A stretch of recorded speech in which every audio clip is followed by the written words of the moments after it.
Carte sur table. Une émission proposée par Hype FM.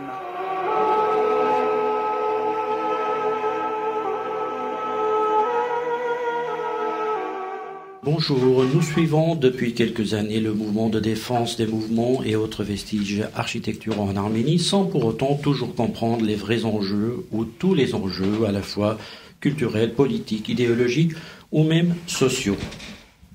Avant de parler de ces revendications, ne serait-il pas utile, voire nécessaire, de plonger dans l'urbanisme et l'architecture soviétique et post-soviétique et voir l'évolution, les tendances, les intérêts à préserver ou détruire ou encore à remplacer ce patrimoine par quelque chose de nouveau.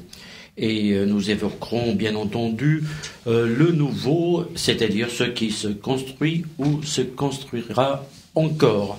Alors nous parlerons beaucoup d'urbanisme, d'architecture avec Tali Termination, professeure à l'INALCO, historienne et vice-directrice de l'Observatoire des États post-soviétiques, avec Frédéric Chauvin, auteur de Cosmic Communist Constructions Photographed. Il est photographe et rédacteur en chef du magazine Citizen K.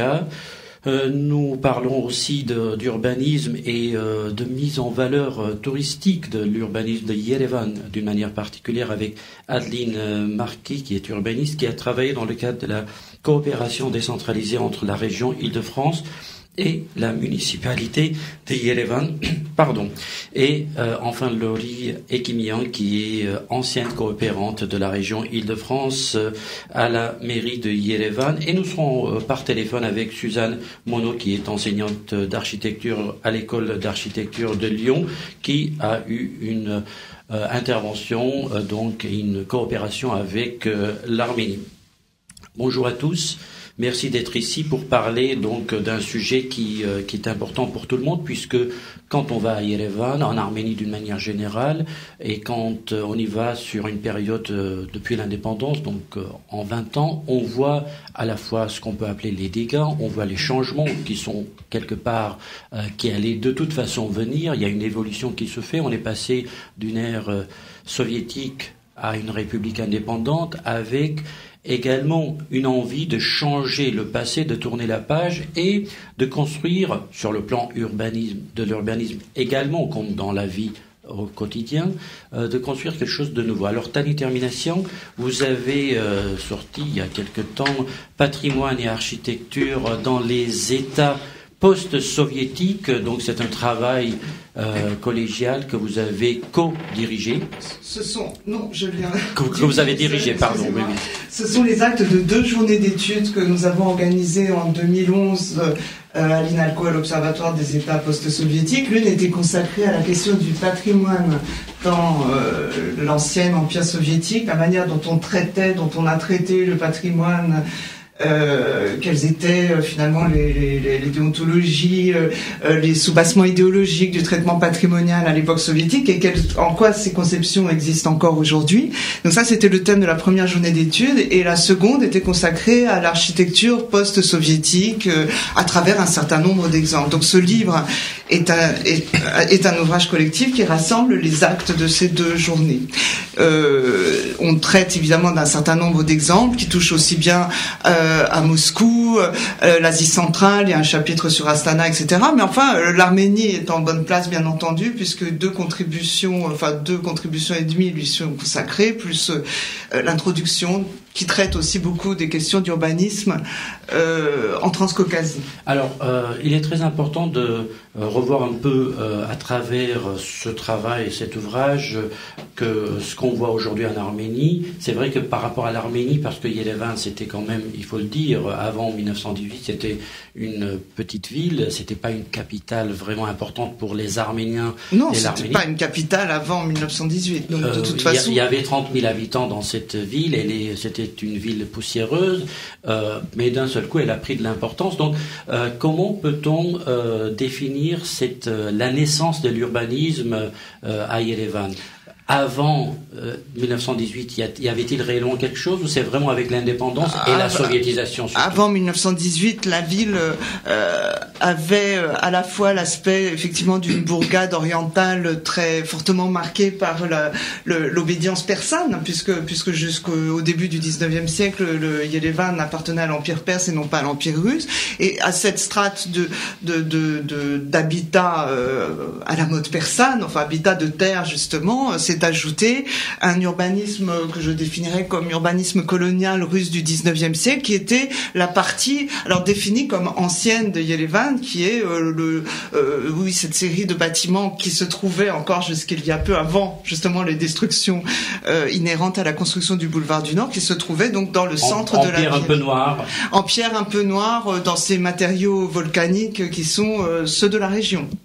Alors, et donc, Yerevan en tant que capitale de l'Arménie, c'est quasiment intégralement une ville du XXe siècle, puisque c'est l'urbanisme soviétique qui l'a construite. Alors, c'est vrai que c'est pendant les 2 années d'indépendance avant bien sûr, la soviétisation. Alexandre Tamanyan était déjà là au moment de l'indépendance, contrairement à on l'a gardé heureusement parce qu'il a fait de Yerevan une belle ville quand même, il faut le dire. Son projet, il était beau, colossal et beau. Bien entendu. Oui, c'est un projet fantastique et d'ailleurs dans les années 30, toute la propagande soviétique à l'extérieur auprès des intellectuels communistes par exemple français ou autres consistait justement à faire valoir combien Yerevan était une ville de l'avenir qui incarnait finalement le projet soviétique en construction, même si dans les années 30, le projet était encore à l'état virtuel, puisque la plupart des constructions de Tamanyan, y compris l'opéra, la place de la République, etc., ont été achevées après la Seconde Guerre mondiale.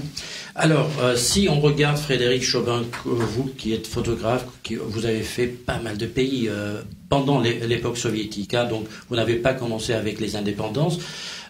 Est-ce que on peut dire que d'un pays à l'autre, d'une république à l'autre, il y a des différences dans les méthodes, ou c'était comme on nous le dit, c'est Moscou qui disait voilà les formes qu'il faut respecter, parce que vous avez dans votre livre que j'ai cité, Cosmic Communist Constructions Photographed, donc vous avez quand même ici pas mal d'architecture assez originale qu'on n'attendait pas voir, parce qu'on est un peu dans des formes préétablies. C'est l'impression qu'on a de l'Union soviétique.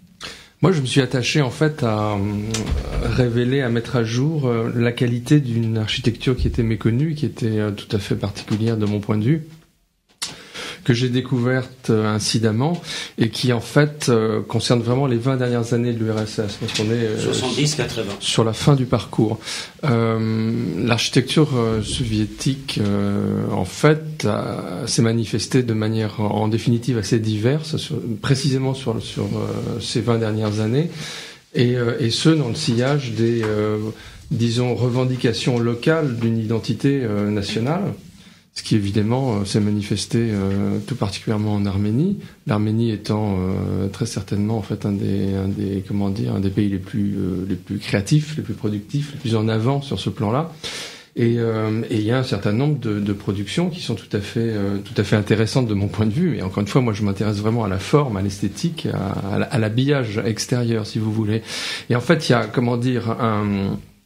une sorte de télescopage entre l'adoption par l'URSS du style international, du modernisme en fait dans le domaine de l'architecture, et la volonté d'un retour en fait à une sorte d'origine plus ou moins fantasmée, d'identité architecturale ancienne, qui était, je crois, d'ailleurs très présente depuis longtemps en Arménie, avec notamment cet architecte que vous mentionniez, Alexandre Tamanyan, qui était déjà, je crois, très imprégné, si vous voulez, de l'architecture vernaculaire, historique.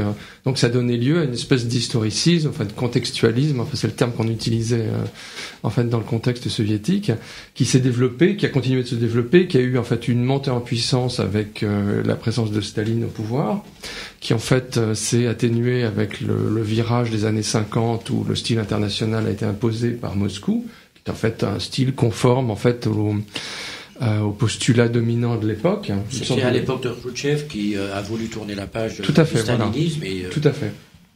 Et en fait, ça s'inscrivait dans une espèce de transversale qui, je veux dire, était supposée établir des liens entre l'Est et l'Ouest, en quelque sorte, en tout cas sur le plan des réalisations et des performances.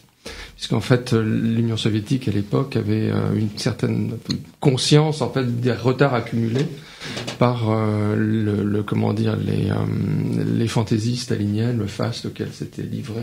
Alors justement, vous parlez beaucoup de façade, parce que ce qui importait un peu l'époque stalinienne, c'était les grandes bâtisses. D'ailleurs, quand on va en Russie, à Moscou, on voit les grands bâtiments, et c'est surtout, c'est vrai que c'est des beaux bâtiments. Quand on voit de loin, c'est impressionnant. Alors, ce sont de très beaux bâtiments, mais qui ont été conçus, perçus dans les années 50 comme manifestant un retour en arrière, si vous voulez.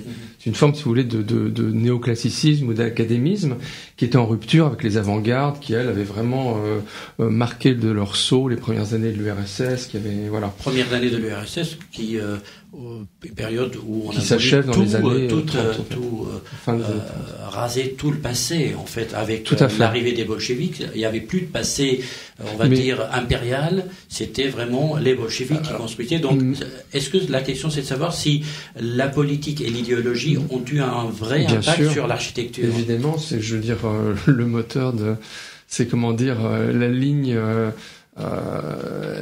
conductrice de toute la production architecturale pendant la période soviétique. S'il y a bien quelque chose qui définit en réalité cette architecture qu'on évoque, c'est sa soumission au dogme, à la doxa, je veux dire, à l'intervention du pouvoir centralisateur, voilà.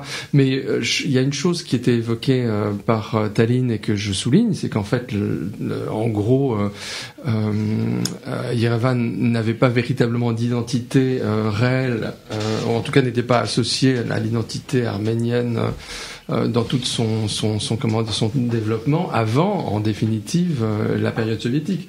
Au fond, c'est, si vous voulez, Yerevan est une ville soviétique en quelque sorte. En fait, elle est toujours dans son contexte. En fait. On peut même dire peut-être à détermination que il y a eu même un retour plus accentué dans les années peut-être 70. Ouais, parce que 60-70, ce sont les belles années, de l'Arménie soviétique post-stalinienne. C'est le dégel, les gens peuvent enfin respirer, et l'Arménie connaît à ce moment-là un climat absolument fantastique maintenant on le sait rétrospectivement, de liberté relative, pendant laquelle finalement les gens parviennent à négocier des espèces de niches de liberté avec le pouvoir central, et ce qui permet justement l'éclosion d'une véritable école architecturale dans les années 70-80, ce qui a permis justement l'édification d'édifices de prestige qui sont quand même sans rapport avec la toute petite République d'Arménie. Par exemple, le Palais des Congrès Hamalij que Frédéric a photographié, le monument de Dizel-Nagapet, le cinéma Rossiya qui est construit entre autres par Hracha Borossian, enfin le fameux trio Tarkhanian-Borossian. Justement, on parlera de ce cinéma, on verra comment la transformation de ces monuments. Donc, mais quand même une concentration d'édifices de prestige qui ne peut Sardarabad, Aparan, le monument Aparan de Rafo israélien, etc. Il y a quand même une concentration fantastique, et quand on en parle aujourd'hui avec des architectes qui avaient 20-30 ans à l'époque et qui sont aujourd'hui encore en activité, ils m'ont dit cet été, mais il y avait une vraie école d'architecture en Arménie à cette époque-là, et Moscou nous lâchait la bride. Voilà. Donc c'est justement sur ce point qu'il faut insister. Enfin, je pense que l'œuvre de Frédéric Chopin attire le regard sur ces édifices-là. Or, ces édifices-là aujourd'hui sont en partie en danger. Et pose un problème patrimonial. Vous parlez, Frédéric Chopin, de contextualisation, c'est-à-dire que dans ces années-là, il a été permis de créer une sorte d'architecture nationale, locale, et ça n'était plus Moscou qui imposait des formes. Oui, c'est-à-dire qu'en fait, moi je pense que c'est également lié au délitement du monde soviétique, je veux dire à la généalogie d'un échec en quelque sorte, si vous voulez. C'est-à-dire qu'en fait la centralisation soviétique, je veux dire, elle fonctionnait pas, et il y a eu à un moment donné une espèce de proposition alternative qui consistait en fait à reconnaître aux minorités ou aux républiques périphériques une forme de droit à l'identité dont se sont saisies immédiatement évidemment les populations locales, et ça a été le cas en Arménie avec justement cette architecture. Et en fait, en gros, moi, d'un point de vue, j'allais dire, de candide, puisqu'au fond, j'ai pas véritablement de compétences réelles sur ce terrain-là, et découvrant l'Arménie, j'étais frappé de ce paradoxe qui est qu'en fait, le modèle soviétique était effectivement extrêmement contraignant, mais qui avait tout à la fois une reconnaissance de l'identité arménienne, qui au fond, a mis beaucoup de temps à être obtenu sous d'autres cieux. Il y a quand même, un mémorial du génocide qui date de 67, je crois, qui est un monument central, monumental. Donc, en gros, si vous voulez, c'est cet élément fondateur, cette pierre fondatrice de la réalité de l'identité arménienne, elle était intégrée dans le modèle soviétique, elle était là.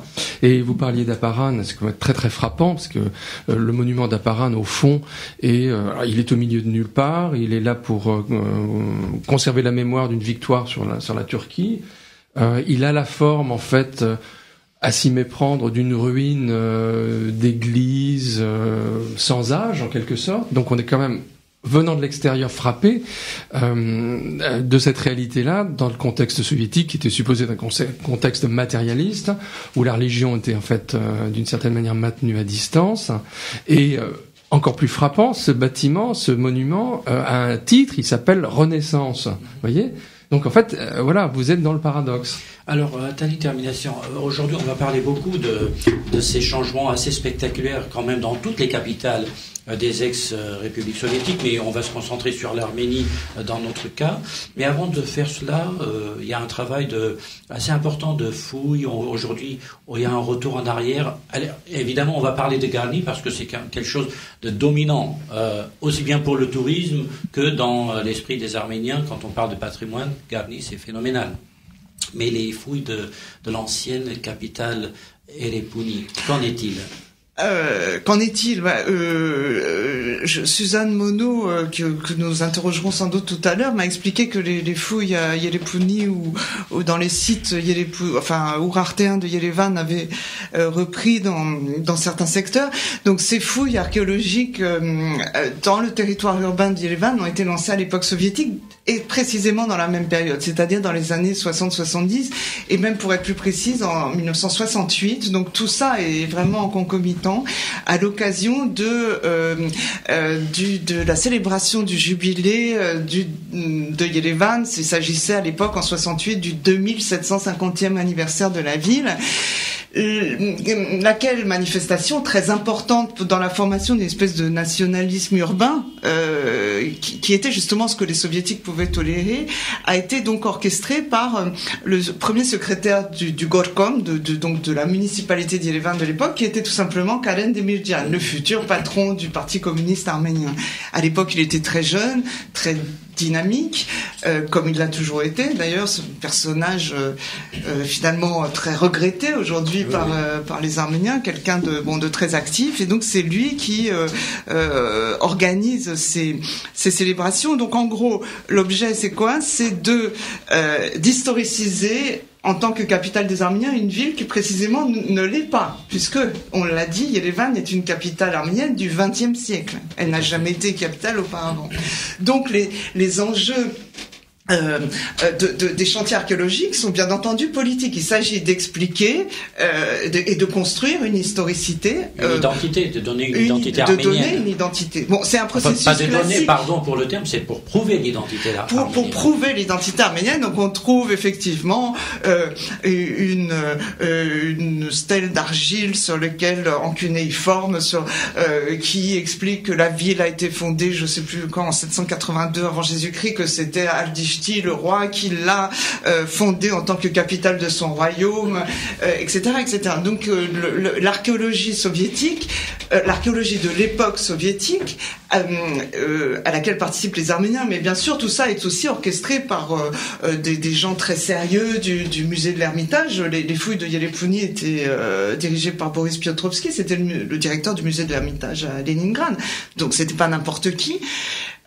vise à prouver cette historicité de Yerevan. Et par conséquent, la muséification, je crois que c'est un sujet, là je suis en train de marcher sur les plates-bandes de Suzanne Monod, à qui nous parlerons tout à l'heure, la muséification par exemple de la citadelle de Yerepouni est fonction de cet objectif qui est un objectif politique dans le fond. Alors on va parler de Yerepouni, donc vous l'avez dit avec Suzanne Monod, mais en attendant, parlons avec Laurie Ekimian et Adeline Marquis de Yerevan d'aujourd'hui. Vous avez été là-bas pendant 2 ans, Laurie Ekimian, vous-même Adeline 5 mois. 5 mois. C'est quand même une bonne période pour découvrir la ville et apporter des idées sur l'évolution future. Donc vous avez joué un rôle de conseil à la municipalité de Yerevan, mais d'abord, comment voyez-vous cette évolution assez, il faut le dire, spectaculaire, non seulement au niveau des bâtiments, de la pierre, mais esthétiquement, on voit des pubs, on voit des boutiques un peu partout, parfois mal organisées, esthétiquement c'est pas toujours joli. Alors comment avez-vous, pour la française d'abord, découvert Yerevan ? Pour moi, l'évolution d'Yerevan actuellement, d'un point de vue architectural, ça ressemble aux autres villes post-soviétiques, en fait, aux autres capitales de la zone. C'est-à-dire qu'ils sont dans un mouvement de transition architecturale qui est très rapide, avec un effet de rattrapage sur d'autres villes mondiales, et qui se traduit vraiment par un laisser-faire très très très criant à Yerevan. Il y a plus vraiment d'harmonie en fait entre un bâti ancien et un bâti neuf, des façades qui n'ont rien à voir, des façades des devantures de magasins qui n'ont rien à voir avec le reste des façades des bâtiments. Tout ça est très violent. Enfin, il y a une véritable violence dans cette construction.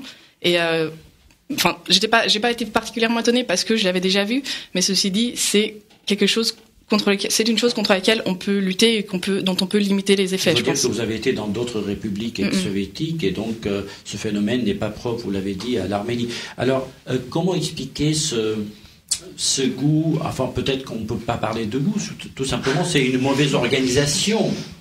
Il y a une mauvaise organisation, il y a une loi, il y a des lois qui existent en Arménie sur la construction et l'architecture en général. Elles sont pas forcément respectées, il y a beaucoup de passe-droits, beaucoup de façons de les contourner. Il y a un manque de connaissances, je pense, et un manque de formation au niveau du patrimoine qui fait qu'il y a les architectes des bâtiments de France, par exemple, c'est une structure qui n'existe pas, les architectes des bâtiments d'Arménie n'existent pas. Donc ça c'est des il y a quand même des associations d'architectes d'Arménie, ça existe, ils se regroupent, ils font et parfois il y a l'union des architectes d'Arménie, il y a des sites internet, bien sûr, il y a Save Yerevan. Pardon. Bien sûr, oui, il y a des sites internet, il y a des personnes, il y a une société civile aussi qui essaie de se battre sur ces questions, qui est encore assez limitée aujourd'hui, mais qui vraiment essaie de mettre ces questions sur le devant de la scène. Ceci dit, ce ne sont pas des personnes qui ont voix au chapitre forcément. Elles ne font pas autorité en Arménie, à Yerevan ou dans le reste du pays, donc elles n'ont pas un pouvoir très important à ce jour. Alors, Laurie Ekimian, quand on parle justement de ce qu'on voit nous-mêmes en tant que touristes en Arménie, et surtout pour ceux qui ont déjà fait plusieurs voyages, on voit cette évolution, et il y a eu un débat sur ce changement phénoménal, c'est-à-dire qu'il y a des gros bâtiments qui poussent au bout d'1 an, on les voit apparaître, et puis tout autour, c'est le vieux Yerevan qui décide à Yerevan, puisque vous y avez été pendant très longtemps, de laisser autoriser de telles constructions. Alors oui, ce qui se passe, c'est surtout donc dans le petit centre-ville qui normalement... Où les prix sont les plus chers. Voilà. Où il y a des maisons normalement de 2-3 étages. Et quel gâchis pour les constructeurs. Voilà. 2-3 étages. Et donc il y a des bâtiments, bien sûr on peut les voir dès qu'on arrive à Yerevan, ça saute aux yeux un peu, ces tours de 10-15 étages qui n'ont pas lieu d'être en ville, dans un petit centre-ville comme ça.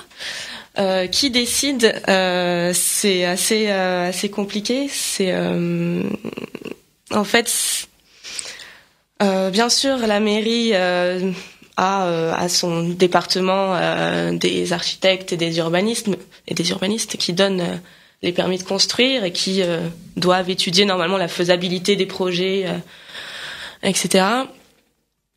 Mais c'est vrai que donc on avait organisé un séminaire avec une association francilienne, d'ailleurs le G2IA, sur tout ce qui est urbanisme opérationnel, permis de construire, etc. Il y a eu beaucoup de questions sur quelles sanctions peut-on donner à ces constructeurs qui ne respectent pas les permis de construire qui étaient signés à la base entre la mairie et les constructeurs, architectes, etc.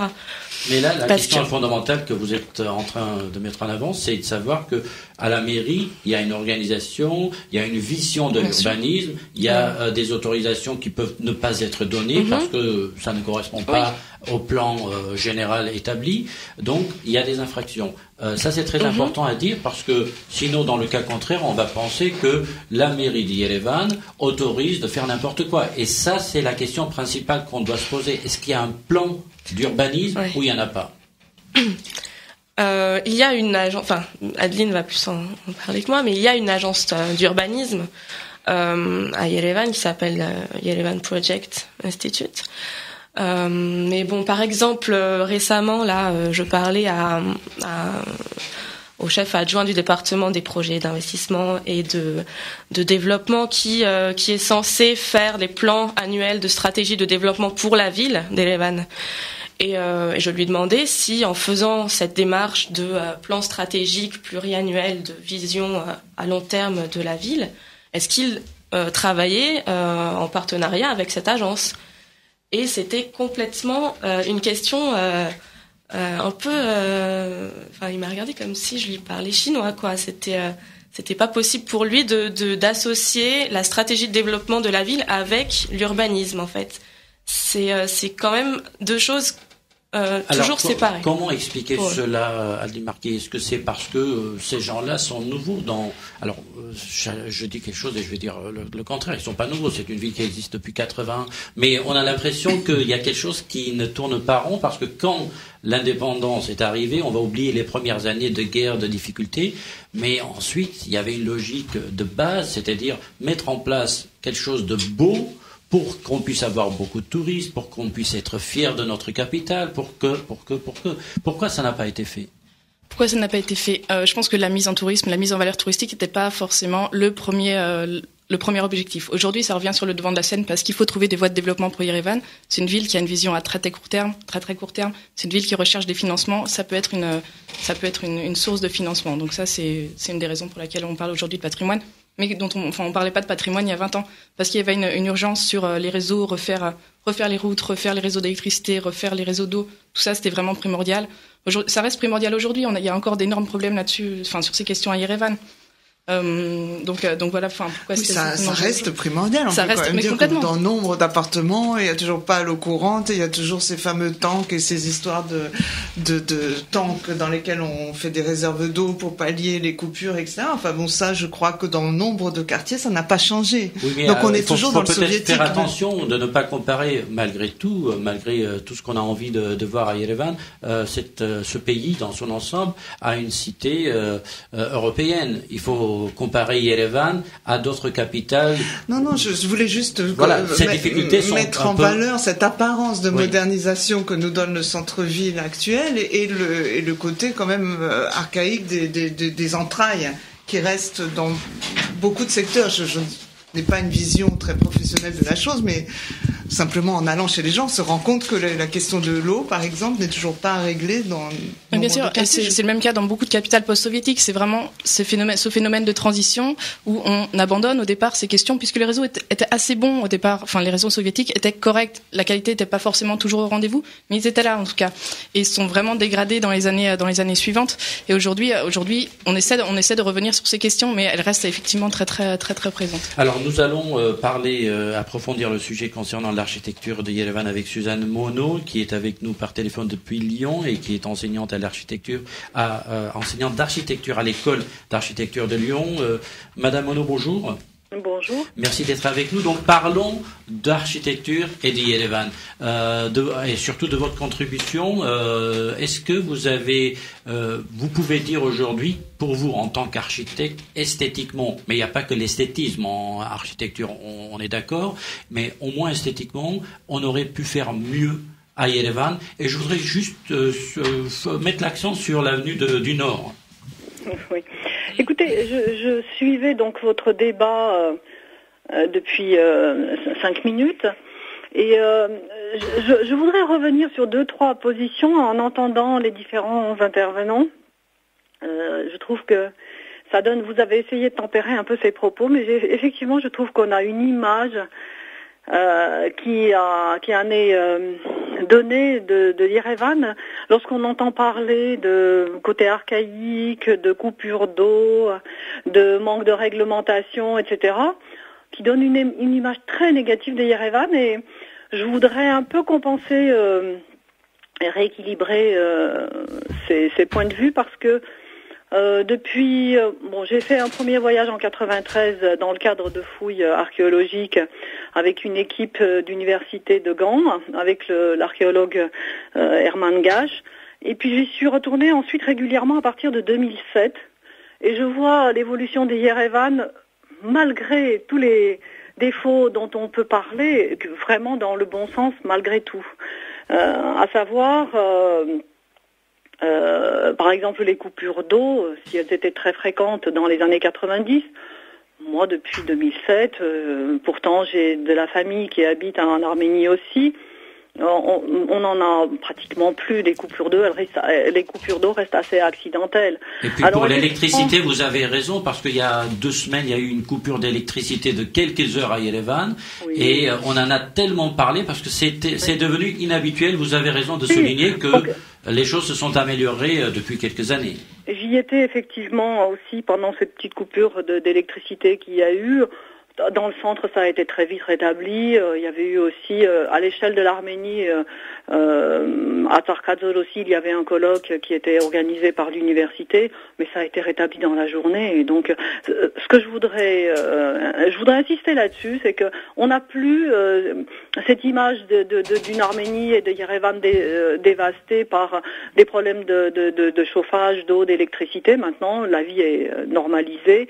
Et on peut très bien habiter, même en périphérie d'Yerevan, dans des appartements qui ne sont pas au standing de la France, mais qui sont avec de l'eau, de l'électricité, du chauffage. Est-ce qu'on peut catégoriser les quartiers d'Yerevan entre le centre-ville, qui doit être évidemment tout le temps sans coupure d'électricité ni d'eau, etc., et le Yelor-Taramas, il n'y a plus de coupure d'électricité et d'eau. L'ensemble fonctionne et il n'y a pas de sectorisation comme ça. Donc c'est sur l'ensemble de l'Arménie, dans tous les villages, il y a de l'eau, de l'électricité. Alors et bien sûr, je suis pas allée vérifier au fin fond des frontières, mais nous, par exemple, avec mes étudiants, on y était sur les 2 dernières années à Djermouk, qui est quand même à 180 km de Yerevan. On n'a jamais eu de coupure. Alors, parlons Suzanne Monod, de l'architecture d'Yerevan. Et justement, la grande question, aujourd'hui, cette ville a son ingénieur en chef, si je puis dire. Il y a eu un changement récemment au niveau... Il y a un nouveau architecte qui est arrivé à la municipalité. Donc, Narek Sargsyan, qu'on a vu aussi pendant l'année de l'Arménie en France. C'est vrai que les architectes mettent leur signature dans leurs ouvrages et c'est très important pour eux et puis de donner une identité aussi au niveau de l'ingénieur en chef d'une ville, d'un projet, etc. Est-ce que à Yerevan, tout est concentré sur ce personnage qui parfois ne fait pas l'unanimité? Alors Narek Sargsyan, c'est vrai qu'il a laissé la place à un autre architecte qui était le doyen de l'université, qui s'appelle Tigran Barserian. Narek Sargsyan a assumé, a endossé, on va dire, les politiques au niveau de Yerevan. Je l'ai rencontré en juillet dernier. Il avait un visage très fatigué et las. Il a démissionné de son poste pour prendre d'autres responsabilités. Je ne sais pas très bien comment s'organise maintenant sa nouvelle fonction, mais a priori, je crois qu'il essaye d'organiser justement au niveau plus institutionnel et réglementaire pour pouvoir mieux probablement contrôler les décisions et les constructions qui se font. Justement, ce qui a été fait à l'avenue du Nord, à Hussein Boroda, est-ce que pour vous c'est d'abord esthétiquement beau? Est-ce qu'il y a eu des gâchis, des pertes en termes de patrimoine, de vestiges, voilà? Oui, écoutez, j'étais très très critique lorsque l'avenue du Nord, la rue du Nord a été construite, parce que je trouvais que l'échelle de cette rue au niveau de la hauteur des bâtiments n'était pas à l'échelle juste, c'est-à-dire que là où on aurait pu rester à 3-4 étages, qui est l'échelle juste, il me semble, au niveau des Yerevan, ils sont montés trop haut, effectivement, on a dépassé les 8, 10, 12 étages. Et je trouve que c'est dommage. Malgré tout, quand je regarde maintenant au niveau des usages de la rue, elle manque bien sûr elle est trop minérale, elle manque d'arbres. Ils ont essayé de compenser la chose en mettant des gros pots avec des petits arbres. Mais au niveau de son usage, ça fonctionne malgré tout. C'est une rue piétonne qui est toujours animée, même au mois d'octobre, en juillet, j'y étais aussi. Et au niveau des références, moi je résume le XXe siècle par deux courants, on va dire. L'un qui est le style néoclassique de Ala Tamanian, et puis l'autre qui est plus lié au mouvement moderne du XXe siècle, plus moderniste, résolument moderniste, et qui ne s'attache pas au vocabulaire de l'architecture classique et traditionnelle arménienne. Bon, quand vous voyez, Nord, Madame Monod, ces architectures un peu, on a du mal à les classifier peut-être parce que on a l'impression que les oligarques arméniens dans leurs hôtels, dans leurs restaurants, dans leurs châteaux veulent reconstruire Garni, mais avec des colonnes assez importantes, mais franchement qui n'a rien de, c'est une mauvaise photocopie de Garni quelquefois. Oui, mais vous savez, les Arméniens sont généralement fascinés par l'Europe et par les références architecturales néocoloniales un peu, tout ce vocabulaire de l'architecture classique avec des colonnes, chapiteaux, frontons, etc. Ça fascine les Arméniens et ils ont l'impression que la réussite elle est associée à l'image de l'architecture européenne. Et c'est vrai que on a toujours un décalage entre ce qui se passe en Europe où par exemple on revient à des constructions en terre, dans des matériaux avec de la paille, avec du bois, et l'Arménie est un peu en décalage, elle est toujours dans ce vocabulaire un peu de parvenu un peu par moment, mais c'est aussi promu par des Arméniens de la diaspora qui fait des opérations à 20-30 kilomètres de Yerevan dans des lotissements où on a construit des maisons de lotissement avec des toitures. C'est pas à 20-30 kilomètres, c'est dans la toute comme on en fait en France ou peut-être aux États-Unis.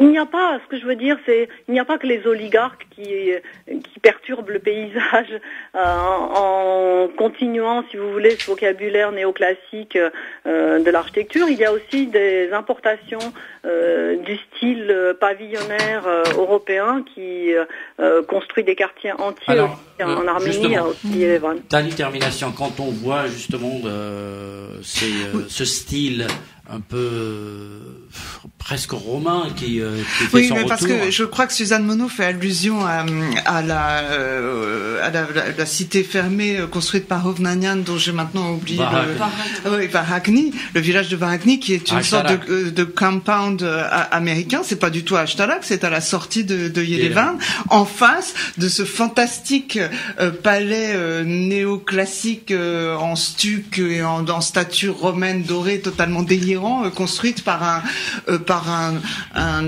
homme d'affaires dont j'ai oublié le nom évidemment, mais qui a fait fortune dans le commerce des matériaux de construction. Donc là, oui, effectivement, le style, si on peut parler de style, mais je crois quand même que ça n'est pas le cas. Le style néoclassique est porté à une version délirante. On a l'impression qu'il y a une compétition entre oligarques à construire encore plus grand et plus délirant. Oui, on voit absolument. Les deux châteaux qui ont été construits sur la route en allant vers Sevan aussi. C'est vrai qu'il y a un écart énorme entre les puissants, j'allais dire du royaume, les puissants de l'État de cette nouvelle république. Mais vous savez, c'est une jeune république qui a 20 ans. Je crois qu'il faut que l'on soit indulgent avec les Arméniens. En attendant d'être indulgent, vous savez, la ville est en train d'être rasée. L'ancien Yerevan, le vieux Yerevan, il n'en reste pas grand-chose. Il y a un projet à restaurer le vieux Yerevan. On va en parler tout à l'heure avec nos invités autour de cette table, qui ne voient pas le jour. Donc, on est quand même inquiet, malgré, c'est une jeune république. Les gens, ils doivent se frotter à d'autres goûts, à d'autres styles, à d'autres architectures pour finalement essayer de trouver le leur, mais quand même 20 ans c'est pas peu de temps. Non, mais vous savez, nous, après la Révolution française en 1789, combien de temps on a mis à trouver un équilibre, et l'intérêt pour le patrimoine en France remonte à combien d'années? On a l'impression qu'on a tout inventé depuis longtemps et que tout ça, ça n'a pas de sens. Moi, quand j'étais étudiante dans les années 80, le vieux Saint-Jean à Lyon commençait tout juste à être objet d'intérêt. Donc il est passé 30 ans, ça fait 30 ans qu'en France on commence à sérieusement s'intéresser. Donc l'Arménie est en décalage de 20-30 ans effectivement. On va lui laisser le temps de rentrer dans elle s'est ouverte à l'international depuis peu. J'entendais concernant par exemple la réglementation, les architectes, les ABF, toutes ces institutions françaises qui existent. Il y a un Nikomos à Arménie avec un architecte Gagi Gurgian qui préside l'Ikomos à Arménie. Il y a des gens, je veux dire, qui essayent de travailler dans le bon sens. Et effectivement, le vieux Yerevan, il y a eu beaucoup de mal de fait. Moi-même, je m'intéresse à la construction en briques de terre crue sur l'Arménie, matériaux dont on ne parle pas du tout et pourtant qui a beaucoup été présent dès le 5e, 4e millénaire avant Jésus-Christ.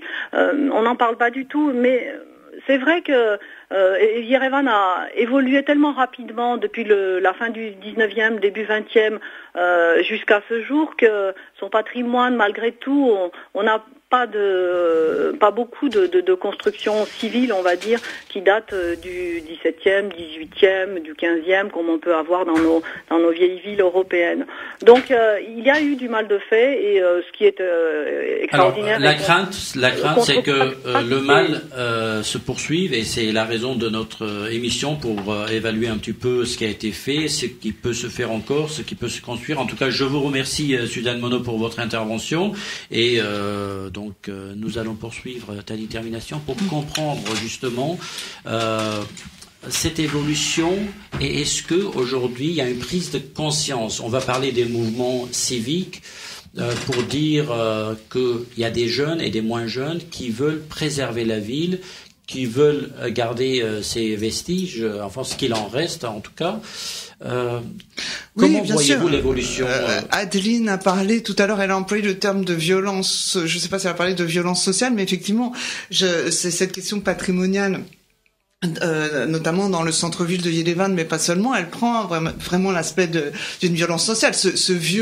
Cette partie du vieux Yerevan, dont je rappelle quand même qu'il était prévu à l'époque soviétique et dans le plan de Tamanian de la détruire effectivement. Donc Narek Sarkissian peut, avec un certain confort et une certaine légitimité, se référer au plan soviétique pour dire oui, mais c'était déjà prévu dans le plan devenu patrimonial, le plan d'urbanisme de Tamanian. Bon, enfin n'empêche qu'il y avait quand même des gens qui vivaient dans ces maisons. Ça a donné lieu il y a quelques années à des scènes absolument quand même poignantes de barricades. Les habitants ont construit des barricades pour essayer de résister aux pelleteuses. Enfin, c'est quand même de la violence sociale comme il en est. Est-ce qu'on peut dire qu'ils n'ont pas été ils ont plus été très mal, justement très mal dédommagés. Oui, enfin évidemment, je sais plus comment on appelle ça. Ils ont reçu des sommes complètement ridicules pour être finalement expulsés. C'est ça plutôt le problème. En fait, sur le plan de l'urbanisme, sur le plan architectural, on peut très bien accepter l'idée que un vieux quartier qui ne sert plus à rien, qui n'a pas de caractère peut-être, ou c'est vous qui allez le dire. Il en avait de fait, mais je veux dire bien sûr qu'on peut arguer du fait qu'un quartier se clochardise, se todifie et qu'on le détruit, etc. En Géorgie, ils ont fait aussi des choses similaires. Ils ont détruit des quartiers. Alors, c'est vrai qu'en Géorgie, à Tbilissi, il y a des quartiers très beaux, très anciens, typiques géorgiens, le Havlapar et d'autres. Et il y a eu aussi, pour certains, des dégâts, pour d'autres, non, c'est une nouvelle ville qui a été construite pour construire une nouvelle identité à travers l'architecture. Je me permets de vous dire qu'en fait, les questions que vous évoquez, je veux dire, concernent toute l'ex-URSS. C'est-à-dire qu'il n'y a pas une république de l'ex-URSS qui ne soit pas confrontée à la montée en puissance de ce que j'appellerais entre guillemets le mauvais goût, à ces questions de rattrapage qui, je veux dire, sont aussi bien positives que négatives, à la négligence à l'égard du patrimoine. Enfin, tout ça n'a rien de bien extraordinairement arménien. C'est quelque chose qui aujourd'hui, effectivement, touche toutes les républiques, notamment évidemment la Géorgie. Et là aussi, on peut soit être, tombé en pamoison, soit totalement déplorer toutes les productions de Saakashvili telles qu'elles ont vu le jour à Tbilissi. Moi, j'ai connu Tbilissi en 2003, je l'ai revu il y a un an de cela. J'ai été à titre personnel absolument effaré. Maintenant, il y a des gens qui trouvent ça extraordinaire sur place. Donc, c'est une affaire de point de vue. C'est totalement subjectif. Oui, on est d'accord. À ta détermination. Oui, donc je simplement mentionner que bien sûr, oui, il y a des mouvements de mobilisation civique pour la défense d'un certain nombre d'édifices. Adeline en parlera probablement tout à l'heure. Il y a bien entendu l'affaire du fameux Pakshuga, le marché couvert au bas de l'avenue Mashtot, qui a été quand même totalement dilapidé dans son intérieur par l'oligarque qui l'a racheté et qui a ouvert là-dedans un supermarché qui s'appelle Yerevan City. Donc là, il y a eu des mouvements de protestation extrêmement violents. Il y a même un concours d'architecture qui a été ouvert pour la reconstruction à l'identique du marché. Bon, c'est évidemment un peu poignant, un peu tragique de voir cela, mais enfin, il y a eu des mouvements de ce type pour la défense d'un certain nombre d'édifices qui datent de l'époque soviétique. Personnellement, je n'aurais jamais imaginé qu'un édifice de l'époque stalinienne en style non pas néoclassique comme l'a dit Suzanne Monod, mais en style néo-arménien, inscrit à la liste des monuments historiques, puisse être de la sorte détruit, défiguré, au moins, puisqu'on a gardé la façade, mais défiguré à l'intérieur. Donc là, c'est quelque chose qui est déploré par la plupart des architectes, y compris Hradča Borosian, qui est le chef de file de l'architecture moderne. Le but de cet oligarque n'est pas de changer idéologiquement ou esthétiquement quelque chose qui appartenait à l'ère soviétique. C'est pour son business qu'il a trouvé qu'il fallait prendre cet endroit et en faire un supermarché. L'affaire du marché est extrêmement intéressante parce que du coup, s'est développé un mouvement patrimonial. C'est un peu touché à l'âme des Yerevansi, même si dans ce marché a toujours été très cher en vérité. Donc on peut pas dire non plus que c'était l'endroit. C'était un marché où les prix étaient élevés. Donc on peut pas. C'est une affaire assez complexe. Pour ceux qui ont visité ce marché déjà il y a quelques années, c'était un joli endroit à visiter. C'était même un endroit touristique. Oui, bien entendu. Autre exemple, le mouvement de l'avenue Gomindans, qui a fait beaucoup parler de lui cet été. Donc là, il s'agit d'un mouvement différent de voisinage qui s'élève contre la construction au beau milieu de la cour de leur immeuble d'une tour de je ne sais combien d'étages. Et donc là, j'ai assisté cet été à des scènes là aussi de violentes altercations entre les voisins, les habitants et le maire d'arrondissement. Là, on revient à la question de la planification, parce que comment laisser monter un bâtiment de 14 étages, je crois, et qui couvrirait, je veux dire, les voisins n'auraient plus de soleil dans leur maison. Donc, comment ça se planifie tout ça? Est-ce que c'est du laisser-faire? Non, c'est pas du laisser-faire. Il y a effectivement un document de planification à Yerevan, le Genplan, Generalny Plan, qui existe depuis la période soviétique. Le dernier Genplan a été voté en 2005 ou 2006 pour une période de 15 ans, il me semble.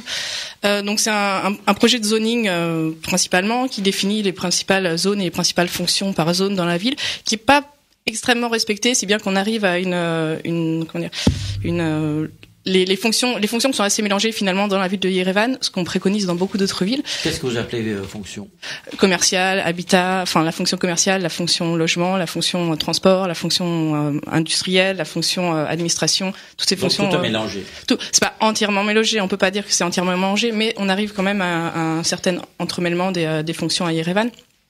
Ce qui va à l'encontre du game plan finalement, qui lui est vraiment un document de zoning. Donc on a ce game plan d'une part, et on a ensuite un document qui est le document de protection des monuments historiques, qui est fait pour protéger les bâtiments historiques et les zones qui les entourent. Donc ça c'est le deuxième document, qui sont vraiment les deux principaux documents de planification qu'on a à ce jour à Yerevan. Donc tout n'est pas dû au hasard. Ceci dit, ils sont pas particulièrement respectés une fois encore. Le problème c'est pas leur existence, c'est vraiment la façon de les appliquer et les sanctions qui peuvent être mises en place en cas de non-application du game plan. Là, il y a un vrai problème pour moi sur les mécanismes de contrôle et de sanctions. Alors, vous avez été, Frédéric Chauvin, à Bakou? Non. Pas du tout. Malheureusement, je n'y ai pas mis les pieds. On peut en parler de ta détermination. Vous avez sûrement pas été à Bakou, puisque j'imagine mal comment vous allez pouvoir y mettre le pied. Mais ce que je veux dire, c'est que avec l'argent du pétrole, oui. À Bakou, il y a aujourd'hui des constructions mais assez ils se sont phénoménales. payés des choses absolument fantastiques, dont le fameux centre culturel Alief dessiné par Zaha Hadid, etc. Enfin, ils se sont payés. Alors la question qu'on se pose aujourd'hui, plus on a des moyens, plus on peut faire de la ville quelque chose de beau. Alors le problème à Yerevan, c'est que on n'a pas assez de finances ou on n'a pas assez d'idées ou on n'a pas un gros projet joli, ambitieux pour les 50 années à venir. Moi, le problème un peu que j'ai ressenti, c'est parce que c'est qu'on parle souvent de crise identitaire en diaspora, etc. Enfin, c'est quoi notre culture, qu'est-ce qu'il faut préserver pour rester arménien, mais j'ai ressenti une très forte crise identitaire chez les Arméniens d'Arménie également. Enfin, ils ne savent plus exactement quoi faire de leur histoire, comment vivre avec ça, parce que c'est une histoire très ancienne, c'est assez lourd sur leurs épaules, et ils voient vraiment l'avenir, comment développer le pays, comment faire avancer les choses, et c'est cette contradiction en fait entre respect des traditions et aller vers la modernité qui fait ce mélange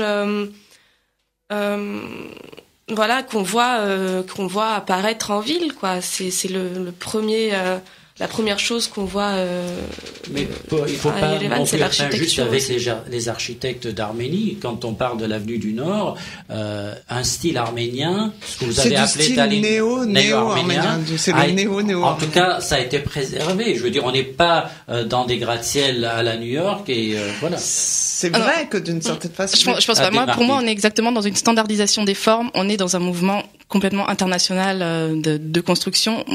Sincèrement, pour moi, être sur l'avenue du Nord, on pourrait être dans une autre ville. On pourrait être à Dubaï ou à New York. On peut retrouver ces formes. Il n'y a pas les mêmes couleurs, je suis d'accord. Voilà, la pierre n'est pas la même.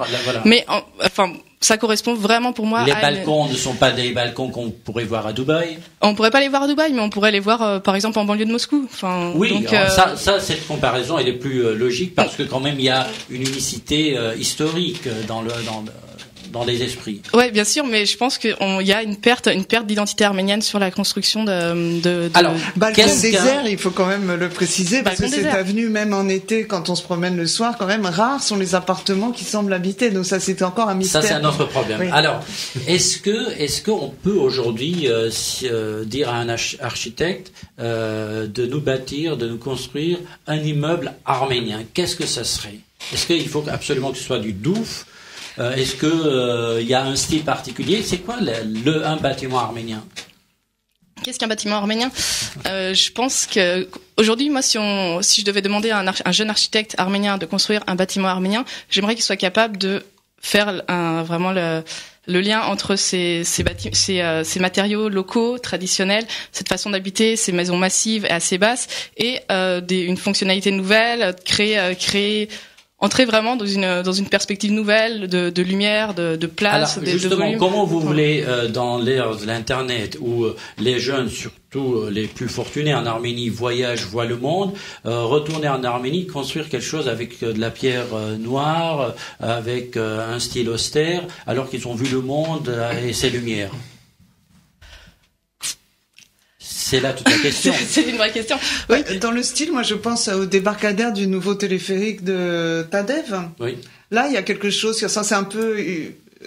excusez-moi, c'est un peu Hitchcockien comme architecture. Bon, je sais pas si c'est arménien, mais il y a quand même une tentative de faire quelque chose de nouveau et de spectaculaire. Mais bien entendu, ça ne peut pas être pris comme un exemple d'urbanisme. Alors, quand on arrive en Arménie, on voit quand même aujourd'hui un très joli aéroport. On n'a pas à en rougir parce que esthétiquement c'est joli. Le service, il est de bonne qualité. Il y a des espaces, etc. Qu'en pensez-vous, Frédéric Chauvin, puisque c'est aussi un des sujets sur lesquels vous avez dû travailler? Moi, à vrai dire, j'ai pas pu le photographier parce qu'il était déjà plus en mesure de l'être par rapport à des des critères qui sont personnels en fait, parce que moi, l'essentiel des bâtiments que j'ai photographiés sont généralement les outsiders. C'est ce qui vous plaît. Ils sont perceptibles, ils sont on peut les saisir à distance en quelque sorte. Moi, je les prends dans leur intégrité. En fait, il y avait déjà, je crois, une aile construite, une aile latérale qui venait en quelque sorte perturber, dénaturer, si vous voulez, la structure initiale. En fait, Svarnost est, je veux dire, de mon point de vue, en fait, une construction absolument extraordinaire. Qui justement... On parle de l'ancien ou du nouveau? De l'ancien. De l'ancien. On est bien d'accord. Moi, le nouveau, je le connais pas, parce qu'en fait, là, je dois avouer que l'Arménie, je n'y suis allé qu'une fois tout au long de mon existence. On parle du circulaire. Tout à fait. Voilà, on parle de parce celui que, qui... quand même, il faut le dire, quand on va aujourd'hui dans un aéroport, en tant que touriste, on se dit, c'est le confort, c'est le service, c'est l'espace, c'est esthétiquement, c'est un aéroport moderne, alors, joli. Il y a un autre critère en fait qui est déterminant et je veux dire autour duquel on tourne depuis quand même maintenant un bon moment, c'est celui de la valeur patrimoniale, si vous voulez. Donc évidemment, peut-être qu'il est pas il satisfait pas les conditions requises sur le terrain des standards de qualité, mais ça reste un bâtiment tout à fait extraordinaire et qui justement lie en quelque sorte le style moderne et une interprétation locale. C'est la question que vous posiez. À quoi pourrait aujourd'hui ressembler l'architecture arménienne si elle devait être en fait en phase avec la culture locale? Voilà une production, et il y en avait d'autres à l'époque, qui en fait justement parvenait à marier des éléments qui étaient a priori contradictoires. C'est ce qui fait la valeur de ce patrimoine de l'architecture moderne, dont Svarnost c'est une illustration, mais qui peut être illustrée par d'autres bâtiments et qui à mon avis mériterait. Alors je ne sais pas si les moyens le permettent aujourd'hui, justement en termes d'investissement sur place, mais qui mériterait d'être préservé, d'être très simplement retapé. Il y a un phénomène en fait qui est lié, si vous voulez, à la déshérence, à la désaffection, au désintérêt, qui en définitive finit par condamner les bâtiments à disparaître, puisqu'au fond on ne peut plus leur trouver de grâce. Ils sont dans un état de délabrement tel qu'on n'envisage même pas, on peut même pas imaginer qu'ils puissent exister autrement. Voilà, si l'effort était fait, je pense que tout le monde aurait conscience que Svarnost c'est magnifique. Voilà. Alors, je voudrais juste rappeler nos auditeurs qu'ils peuvent dès maintenant nous appeler au 01 43 53 20 74 43 53 20 74 s'ils ont des questions à vous poser sur justement l'urbanisme, l'architecture, le patrimoine arménien, ou s'ils ont une opinion là-dessus, parce qu'il y a peut-être des spécialistes qui peuvent et qui veulent intervenir. Alors aujourd'hui, pour Svarnost, c'est fini. Mais des questions de le... C'est vrai. Il est scandalisé. Effectivement, Svarnost est comme le Paksuga, l'un des prochains sur la liste, ai-je cru comprendre.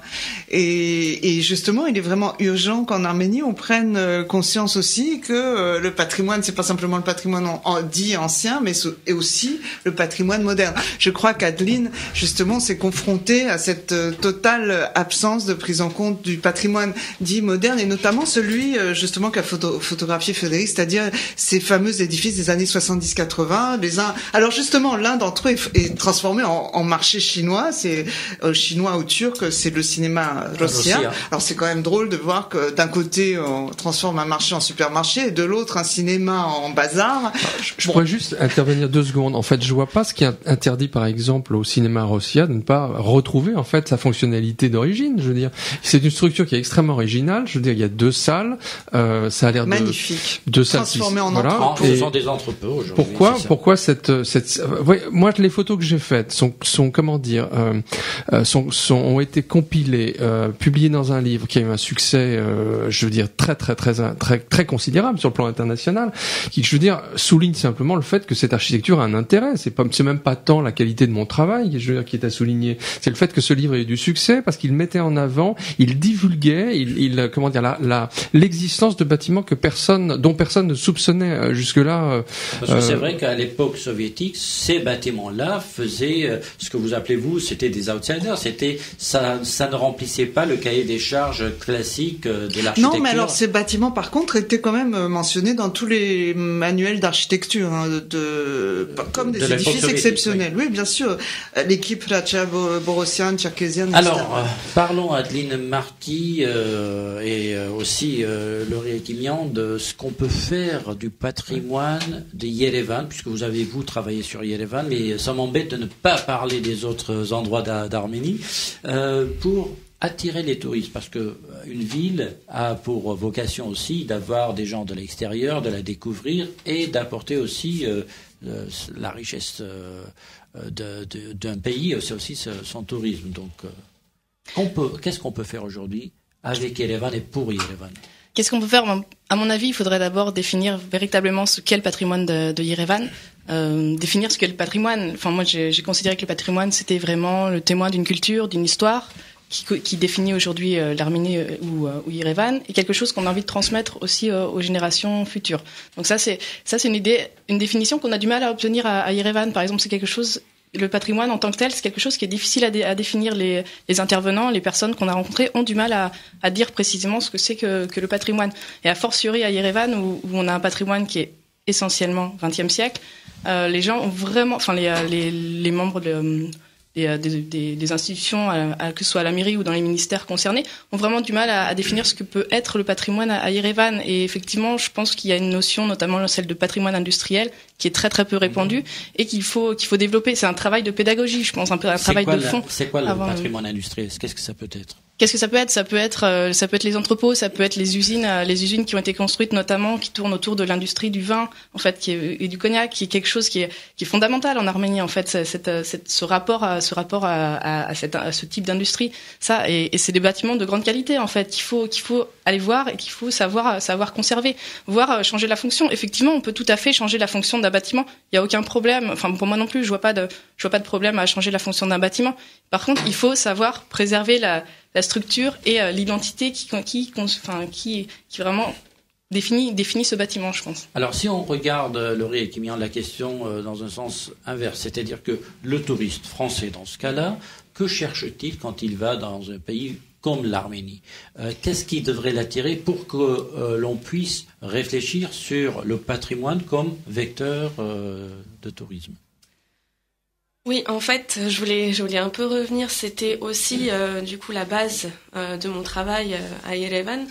Quand je suis arrivée, ce qui me frappait, c'était, ce qui m'intéressait aussi de travailler avec les personnes de la mairie, c'était comment rendre attractif ce territoire, comment améliorer l'image internationale de Yerevan. Parce que on peut demander là à quelqu'un, un Français dans la rue, ce que vous pensez d'Yerevan. Je doute qu'il ait une réponse, ou alors quelqu'un disait ça me rappelle Grozny, ou des choses complètement inimaginables en fait.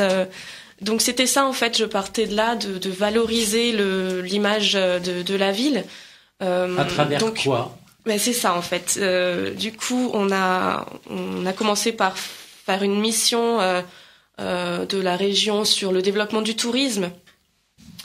Donc on a travaillé aussi sur le site de Yerebuni, comment valoriser un peu ce site, parce que c'est vrai que les fouilles ont commencé fin des années 60 en Union soviétique. Ouais. Il y a eu des reconstructions qui ont été faites et qui ne sont pas du tout en lien avec les fouilles ou l'historique en fait. Les bâtiments qu'on peut voir sur le site ne correspondent pas du tout à l'histoire du site archéologique. Et on a basculé après sur l'urbanisme et le patrimoine. Parce que c'est vrai que il faut voir les atouts en fait de la ville, les atouts positifs de la ville. C'est ça ma question. Quels sont les atouts de la ville?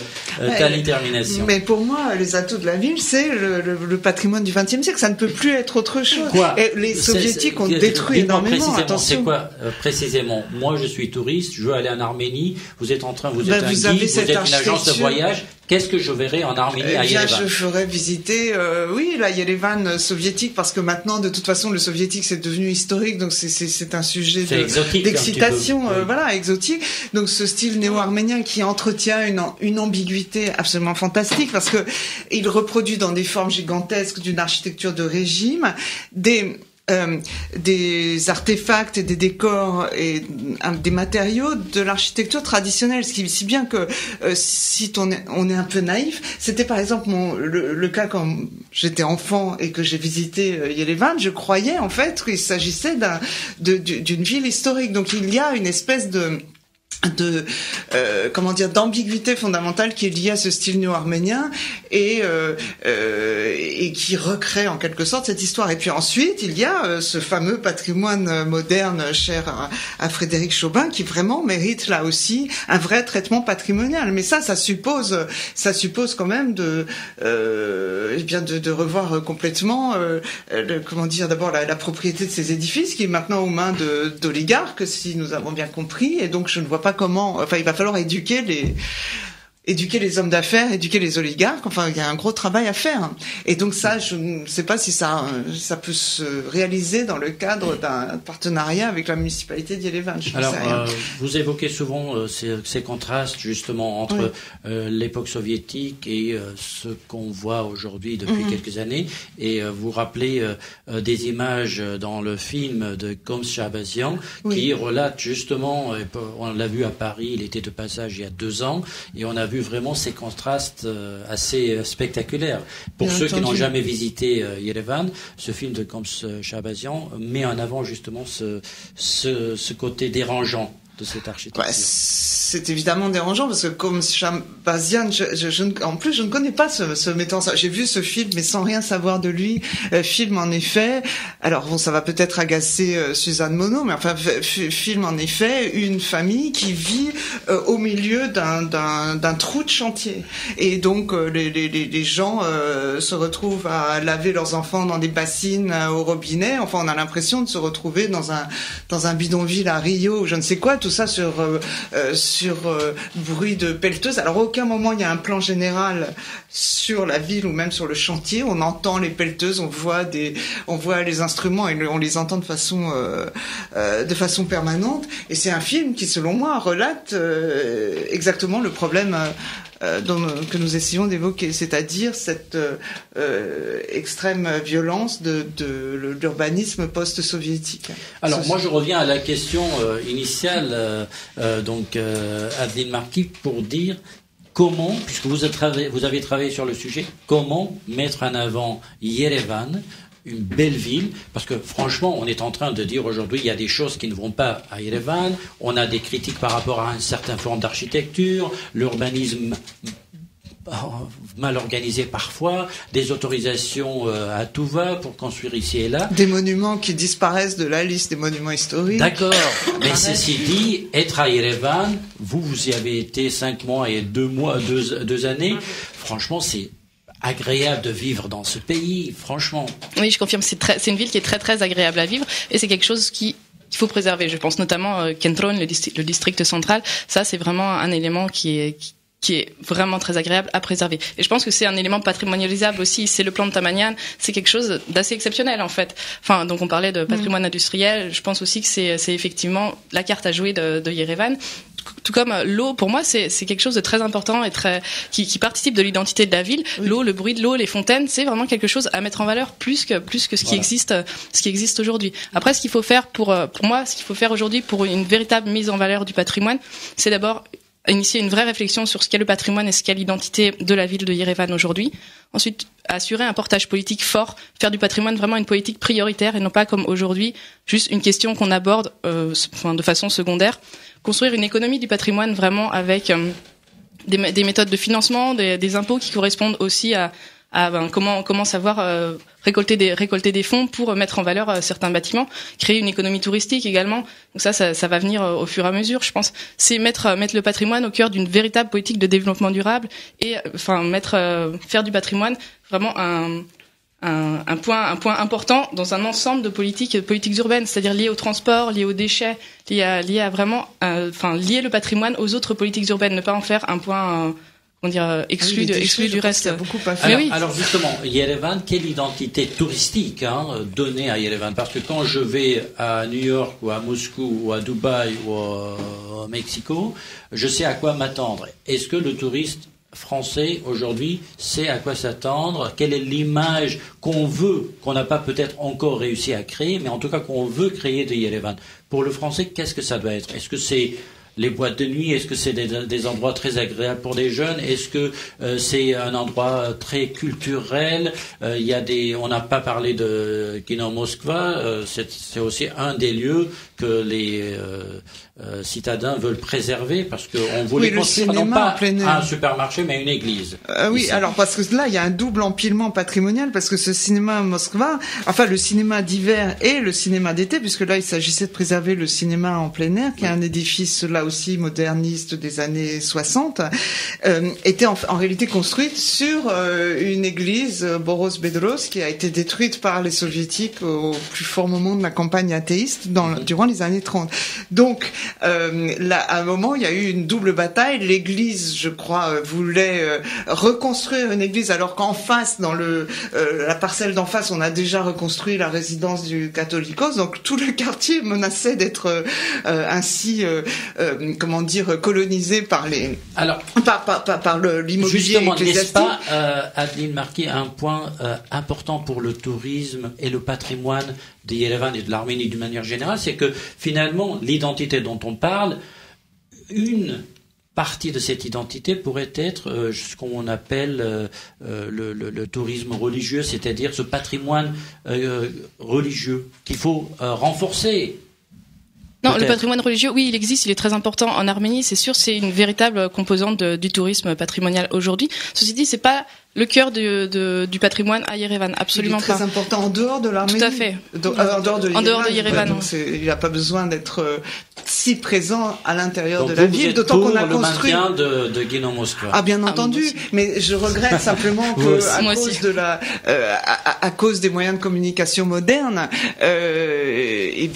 ce genre de salle de cinéma en plein air n'a malheureusement plus de raison d'être, parce que tout simplement déjà les gens vont beaucoup moins au cinéma et ils vont d'autant moins dans un cinéma en plein air. Mais j'aimerais que quelqu'un se préoccupe de remettre en route cette salle et qu'on puisse aller voir des films.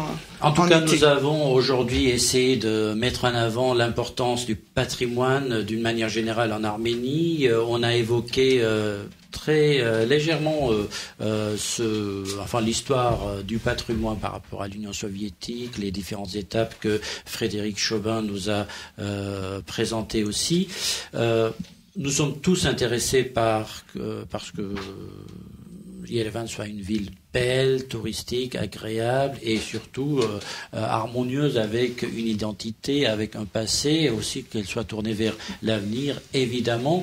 Donc j'espère que cette émission aura permis de mettre en avant ces quelques préoccupations que je pense tout le monde partage. Alors je dois juste rappeler que nous sommes partis dans cette discussion sur la base de ce livre que vous avez dirigé, Tani Termination, Patrimoine et architecture dans les années post-soviétiques, et qui sera présenté bientôt à Chênes, à la braderie il sera présenté, je serai présente pour une signature le 30 novembre à la braderie Chênes à Sèvres. C'est ça. Et puis, je crois que Frédéric Chobin, je ne crois pas, je le vois, vous avez une exposition qui a déjà commencé et qui se terminera le 21 décembre. Donc, c'est à la galerie Nisson-et-Chiglien, au 117 rue Vieille du Temple, 3e arrondissement de Paris. Tout à fait. Donc c'est l'occasion d'aller découvrir toutes ces photographies extraordinaires de l'ensemble de l'Union soviétique, mais aussi de l'Arménie. Donc un travail assez colossal de 2 décennies, c'est ça ? D'une décennie. Une décennie. Oui, tout à fait. Alors, merci d'avoir été avec nous. Je rappelle que vous êtes photographe et vous êtes surtout le rédacteur en chef du magazine Citizen K. Merci à Adeline Marquis, urbaniste, et à Laurie Ekimian, ancienne coopérante de la région Île-de-France à la mairie de Yerevan. Donc, toutes les deux, vous avez travaillé avec la mairie sur place. Et merci à Suzanne Monod qui était avec nous par téléphone depuis Lyon. Suzanne Monod qui est architecte. Et merci à vous tous qui nous avez suivis. À la semaine prochaine. Au revoir. Merci.